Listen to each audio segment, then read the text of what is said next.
बिस्मिल्लाहिर्रहमानिर्रहीम। अस्सलाम वालेकुम स्टूडेंट्स।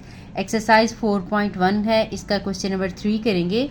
ए बी सी मैट्रिसेस हमें दिए हुए हैं और हमने प्रूव करना है A B C into C equal to A B C. इसमें यानी ए बी की हमने पहले प्रोडक्ट फाइंड आउट करनी है और सी के साथ बाद में मल्टीप्लाई करना है, और राइट साइड में हमने बी सी को पहले मल्टीप्लाई करके फिर ए के साथ मल्टीप्लाई करना है। ठीक है, ये एसोसिएटिव प्रॉपर्टी है मैट्रिसेस की, ये प्रूव करनी है। नेक्स्ट जो है हमने डिस्ट्रीब्यूटिव प्रॉपर्टी जो है वो प्रूव करनी है।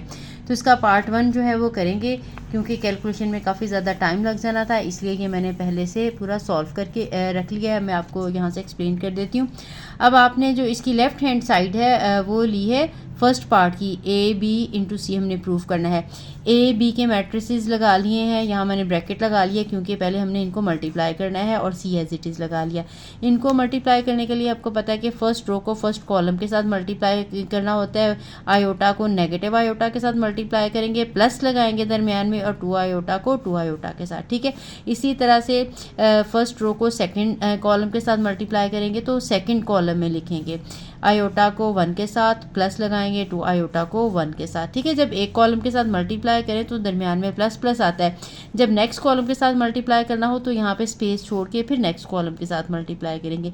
इसी तरह से सेकंड रो को जब हम मल्टीप्लाई करेंगे फर्स्ट कॉलम के साथ इधर सेकंड रो में और फर्स्ट कॉलम में लिखेंगे, फिर सेकंड रो को सेकंड कॉलम के साथ मल्टीप्लाई करेंगे तो सेकंड रो और सेकंड कॉलम इसका बनेगा। ठीक है, बिल्कुल उसी तरह से मल्टीप्लिकेशन है, जैसे फर्स्ट को पहले पार्ट को हमने पहले एलिमेंट के साथ मल्टीप्लाई करना है और दूसरे वाले को उसके नीचे वाले के साथ, इसी तरह से इसको सेकंड के साथ भी। अब ये जो मैट्रिक्स था सी, ये मैंने एज इट इज़ ही यहाँ पे लगा लिया था। अब इनकी सिर्फ कैलकुलेशन की है, इन्हें आपने पहले मल्टीप्लाई करना है, आयोटा और नेगेटिव आयोटा स्केयर हो जाएगा। इस तरह से ये 2 और 2 4 और आयोटा स्केयर हो गया। सिमिलरली आयोटा आ जाएगा और ये 2 आयोटा आ जाएगा, यहाँ पे नेगेटिव आयोटा आ जाएगा और यहाँ पे आ जाएगा -2 आयोटा स्केयर, ये 1 आ जाएगा और नेगेटिव आयोटा आ जाएगा। ठीक, और ये एज इट इज़ आपने लगा ली। लगाने के बाद अब इसको हमने मज़ीद सिंप्लीफाई किया, या इन दोनों को ऐड करना है तो ऐड करें, नेगेटिव आयोटा स्केयर और +4 आयोटा स्केयर, ये 3 आयोटा स्केयर बन जाएगा। पहले ऐड कर लें, बाद में आयोटा की वैल्यू लगा दें, या आयोटा की वैल्यू लगा दें आयोटा स्केयर की, बाद में इन्हें प्लस माइनस कर लें, आपकी अपनी मर्ज़ी है। मैंने यहाँ पे ये नेगेटिव आयोटा स्केयर की वैल्यू, आयोटा स्केयर आपको पता है -1 के इक्वल होता है, वो मैंने लगा लिया। इसी तरह से ये 4 है आयोटा स्केयर अगेन -1, ये इन दोनों को ऐड कर लेंगे, आयोटा और 2 आयोटा, ये 3 आयोटा बन जाएगा, ये negative iota as it is, और यहाँ पे भी आयोटा स्केयर की वैल्यू जो है वो हम लगा लेंगे -1, और ये 1 minus iota as it is आ जाएगा। इसके बाद हमने इन्हें जो है वो सिंप्लीफाई मज़ीद करना है, -1 और -1 ये +1 हो जाएगा, और ये ब्रैकेट जब ओपन करेंगे तो ये -4 हो जाएगा। ये 3 आयोटा एज इट इज़, और यहाँ पे नेगेटिव आयोटा और ये माइनस और माइनस मिलके ये प्लस बन जाएंगे, और ये 1 minus iota as it is आ जाएगा। अब हमारे पास इसके नेक्स्ट जो है मैट्रिक्स लिखना मैं भूल गई हूँ, ये 2 आयोटा, नेगेटिव आयोटा, 1 और आयोटा। अब हमने इन दोनों को मल्टीप्लाई करना है। ठीक, इसको सिंप्लीफाई किया, 1 - 4 -3 आ गया, और बाकी जो है ये एज इट इज़ आ गए हैं। इसको मैंने अरेंज करके अगर लिखना हो तो एक स्टेप में अरेंज करके लिख सकते हैं, पहले रियल नंबर और बाद में इमेजिनरी नंबर, ऐसे भी मल्टीप्लाई कर लेंगे तभी आ जाएगा। ठीक, इसके बाद इन दोनों मैट्रिसेस को मल्टीप्लाई किया है, इन मैट्रिसेस को मल्टीप्लाई करेंगे। ये बाय मिस्टेक मेरे से आयोटा लिखा गया था, आपने ये इनको भी उसी तरह से मल्टीप्लाई करेंगे, -3 को 2 आयोटा के साथ, देन प्लस लगाएंगे 3 आयोटा को नेगेटिव आयोटा के साथ, फिर नेक्स्ट कॉलम में लिखेंगे नेगेटिव आयोटा को 1 के साथ प्लस 3 आयोटा को आयोटा के साथ। देन ये सेकंड लाइन को फर्स्ट कॉलम के साथ मल्टीप्लाई करेंगे, सेकंड रो को नेगेटिव आयोटा +2 को मल्टीप्लाई करेंगे 2 आयोटा के साथ, प्लस लगाएंगे, इसको मल्टीप्लाई करेंगे नेगेटिव आयोटा के साथ। ठीक, इसके बाद सेकंड कॉलम के साथ हमने जब मल्टीप्लाई करना है, यहाँ पे लगाना है नेगेटिव आयोटा +2 को 1 के साथ, और फिर प्लस लगाएंगे 1 माइनस आयोटा को आयोटा के साथ। ही इसके बाद मैंने इन्हें मल्टीप्लाई करके लगा लिया, ये -2 और 3 मल्टीप्लाई होंगे तो 6 आ जाएगा, ये नेगेटिव है साथ में आयोटा है, इसी तरह से ये -3 और आयोटा स्केयर बन जाएगा। ये सारे इसी तरह से मैंने मल्टीप्लाई करके लिख लिए हैं। मल्टीप्लाई करने के बाद आपने आयोटा स्केयर की वैल्यूज़ लगानी है, जहाँ जहाँ पे आयोटा स्केयर है उसकी वैल्यूज़ लगाई हैं। इसके बाद इनकी ये ब्रैकेट्स वगैरह ओपन किए हैं, जैसे यहाँ पे प्लस आ जाएगा, यहाँ पे माइनस आ जाएगा, ये किया। मल्टीप्लाई करने के बाद हमने इन्हें सिंप्लीफाई कर लिया। सिंप्लीफाई करने के बाद जहाँ जहाँ पे कोई टर्म्स ऐड हो सकती थी, जैसे -3 -3 -6 है, तो ये आ गया। इसके बाद मैंने थोड़ा सा अरेंज करके लगा लिया, इसमें ये रियल पार्ट पहले लिखा है, इमेजिनरी पार्ट बाद में, सारे मैंने इस तरह से लिख लिए। तो ये मेरा जो है लेफ़्ट हैंड साइड का आंसर आ गया, इसको मैंने 1 कह दिया। इसी तरह से हमने जो दूसरी साइड है वो कैलकुलेट करनी है, वो है मेरे पास, ये मैंने किया है। यहाँ पे है ए बी और सी, यहाँ पे बी और सी को पहले मल्टीप्लाई करना है। ए को मैंने रहने दिया, बी और सी के बाहर ब्रैकेट लगा दिए। इसमें भी आपने ये फर्स्ट रो को फर्स्ट कॉलम के साथ, फिर फर्स्ट रो को सेकंड कॉलम के साथ। आपने याद रखना है जब एक रो और एक कॉलम मल्टीप्लाई होते हैं तो दरमियान में प्लस प्लस आता जाता है। जब हम नेक्स्ट कॉलम के साथ मल्टीप्लाई करते हैं तो फिर हमने नेक्स्ट कॉलम में लिखना होता है, ठीक। इसी तरह से ये सेकंड रो को फर्स्ट कॉलम के साथ मल्टीप्लाई किया, सेकंड रो को सेकंड कॉलम के साथ मल्टीप्लाई किया, फिर सिर्फ इनकी वही हमने कैलकुलेशन की है, मल्टीप्लाई की है। मल्टीप्लाई करने के बाद आयोटा स्क्वायर जहाँ जहाँ पे है उसकी वैल्यूज़ जो है वो मैंने लगाई हैं। लगाने के बाद इसको सिंप्लीफाई किया और ये हमने matrix as it is A साथ लिखते जाना है। जब ये सिंप्लीफाई हो जाएगा फिर हमने इन दोनों को मल्टीप्लाई करना है। इसमें भी इसको फर्स्ट रो को फर्स्ट कॉलम के साथ, फिर सेकंड के साथ, फिर सेकंड रो को फर्स्ट कॉलम के साथ, फिर सेकंड रो को सेकंड कॉलम के साथ, ठीक है। इसके बाद आपने बस कैलकुलेशन इसमें ध्यान से करनी है, बाकी क्वेश्चन जो है वो बहुत आसान है। कैलकुलेशन करने के बाद हमने ये सारी ब्रैकेट्स ओपन करनी है। ओपन करने के बाद आयोटा जहाँ जहाँ पे आयोटा स्क्वायर उसकी वैल्यू लगा देनी है -1। उसके बाद फिर इसको सिंप्लीफाई करना है। तो हम चेक करेंगे, इसको हम 2 कह देते हैं तो ये वही आंसर आएगा जो देखेंगे मैंने 1 का निकाला था। 3 - 6 आयोटा, 3 - 6 आयोटा है।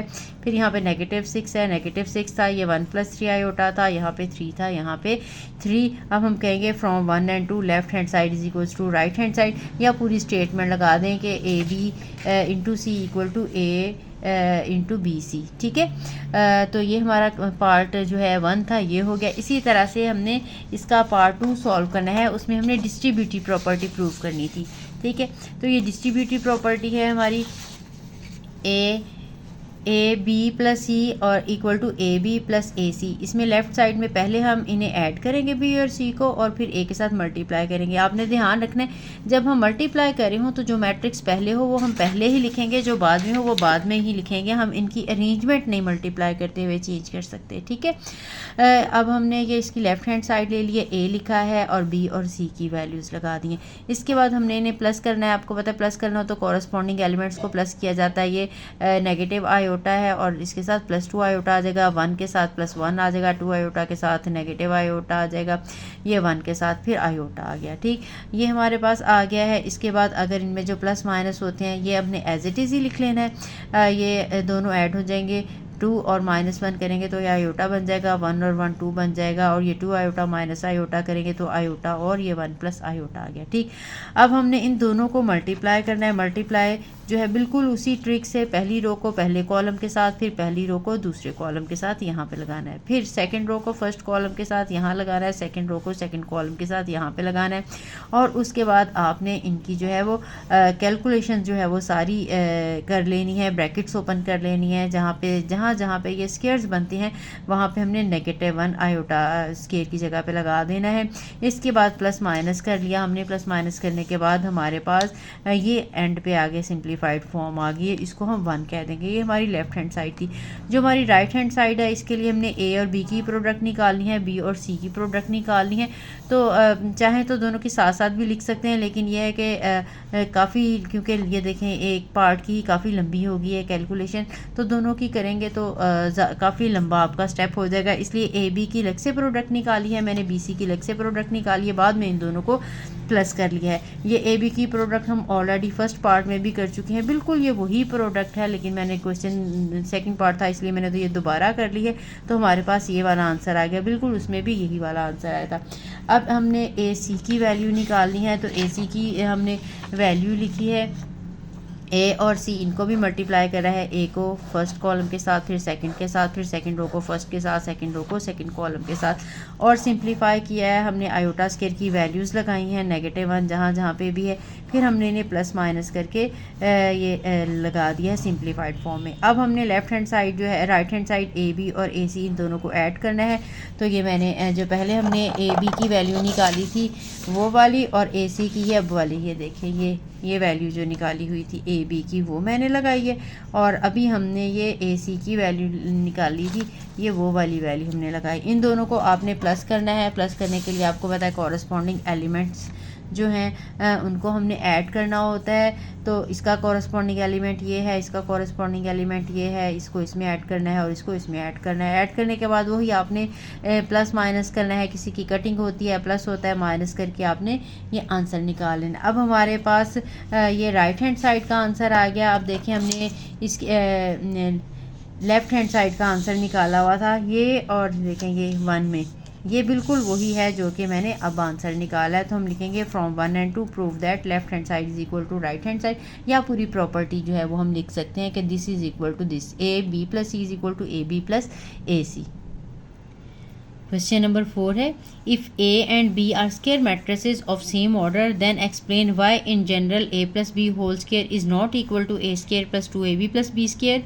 Second part, a minus b square is not equal to a square minus 2ab plus b square, and third part is a plus b multiplied by a minus b is not equal to a square minus b square। यानी हमने बताना है कि अगर a और b दो square matrices हैं, same order के स्क्वायर मैट्रिसेस हैं, ऑर्डर भी सेम है, इसका मतलब इनकी मल्टीप्लिकेशन जो है वो पॉसिबल है। हमने प्रूव करना है कि इसका आंसर इसके आंसर के इक्वल क्यों नहीं होता। इन जनरल का मतलब आम तौर पे, कहीं पर्टिकुलर कुछ ऐसे मैट्रिसेस भी हो सकते हैं जिनमें कि आंसर इक्वल है, लेकिन आम तौर पे जो है इसका आंसर लेफ्ट हैंड साइड का राइट हैंड साइड के इक्वल नहीं होता। अब ये क्यों नहीं होता ये हम आपको बताएंगे। इसका फर्स्ट पार्ट है, आपने प्रूव करना है ए प्लस बी का स्क्वायर इक्वल नहीं होता ए स्क्वायर प्लस 2ab और प्लस बी स्क्वायर के। ठीक, अब हम अगर इसकी लेफ्ट हैंड साइड ले लें, this is equal to A plus B का होल स्क्वायर। अब आपको पता है कि होल स्क्वायर का मतलब क्या होता है कि ए प्लस बी को मल्टीप्लाई करना है ए प्लस बी के साथ। जैसे आपको पता है 2 के स्क्वायर का मतलब है 2 इंटू 2, 3 के स्क्वायर का मतलब है 3 इंटू 3, 4 के स्क्वायर का मतलब है 4 इंटू 4। इसी तरह से इसका स्क्वायर का मतलब है इसको इसके साथ ही हमने मल्टीप्लाई करना है। अब इनकी मल्टीप्लिकेशन करेंगे, ए को मल्टीप्लाई करेंगे, पहले ए को मल्टीप्लाई करेंगे ए प्लस बी के साथ, फिर इस b को मल्टीप्लाई करेंगे a प्लस बी के साथ। ठीक, अब आपने इन्हें मल्टीप्लाई कर लेना है, a और a स्क्वायर आ जाएगा और ये a b आ जाएगा। फिर b को a के साथ करेंगे तो b a आ जाएगा और प्लस b और b स्क्वायर हो जाएगा। अब ये देखें 2ab तभी बन सकता है अगर हम ये ab और ba इक्वल हों और इन दोनों को ऐड कर लें तो 2ab आ जाए। लेकिन हमने तो पढ़ा है कि ab और ba इन जनरल इक्वल नहीं होते, यानी commutative property with respect to multiplication hold नहीं करते। हम कहेंगे since ab is not equal to ba in general. In general का मतलब आम तौर पे, कहीं कहीं इक्वल भी आ जाते हैं, पर्टिकुलरली कोई आइडेंटिटी मैट्रिक्स का केस हो एक, या फिर इन्वर्स हो एक दूसरे के, तो फिर उस केस में ये इक्वल आ जाते हैं। अदरवाइज़ ये प्रोडक्ट जो है वो इक्वल नहीं होती, हम ऑर्डर चेंज नहीं कर सकते मैट्रिसेस का। अगर ये इक्वल नहीं है इसका मतलब ये है कि ये ए स्क्वायर प्लस 2ab और प्लस बी स्क्वायर के इक्वल भी नहीं होगा, और यही हमने प्रूव करना था। इसी तरह से इसका जो है नेक्स्ट पार्ट है, सेकंड पार्ट है, ये भी बिल्कुल उसी तरह से है। ये a माइनस बी वाला होल स्क्वायर है। जनरली रियल नंबर्स में तो ये इक्वल होते हैं लेकिन मैट्रिसेस में इक्वल नहीं होते। इसकी भी वही वजह है जो मैंने प्रीवियस वाले पार्ट में बताई है। अब इसके स्क्वायर का मतलब है a minus B into A minus B. इसमें भी हम मल्टीप्लाई करेंगे, पहले a को मल्टीप्लाई करेंगे a माइनस बी के साथ, फिर माइनस b को मल्टीप्लाई करेंगे a माइनस बी के साथ। ये एक स्टेप में अगर लिख लेंगे तो आप लोगों की मिस्टेक नहीं होगी, ऑर्डर वगैरह जो इसका गलत नहीं होगा। a को a के साथ मल्टीप्लाई करेंगे a स्क्वायर और ये माइनस ए बी आ जाएगा, ये माइनस बी ए आ जाएगा और माइनस प्लस बी स्क्वायर। अब ये देखें ये ए बी है और ये बी ए है, ये दोनों सेम नहीं है, इसलिए हम इन दोनों को ऐड करके 2ab नहीं लिख सकते। तो वही हम लिखेंगे कि since ab is not equal to B a, इसका मतलब यह है कि this is not equal to A square minus 2ab plus B square, क्योंकि सेम होंगे तो ये ए बी और ये बी इक्वल होंगे तो इसको 2 टाइम ए बी कह सकते हैं। इसका जो थर्ड पार्ट है वो भी बिल्कुल सेम पैटर्न पे ही है, वो है a plus b into A minus b is not equal to A square minus B square. इसकी भी अगर हम लेफ़्ट हैंड साइड ले लें तो वो आ जाएगी ए प्लस बी इंटू ए माइनस बी। अब हम इसे मल्टीप्लाई करेंगे, ए को मल्टीप्लाई कर लेंगे ए माइनस बी के साथ, फिर प्लस बी को मल्टीप्लाई कर लेंगे ए माइनस बी के साथ, तो ये आ जाएगा ए स्केयर माइनस ए बी और ये प्लस बी ए और माइनस बी स्केयर।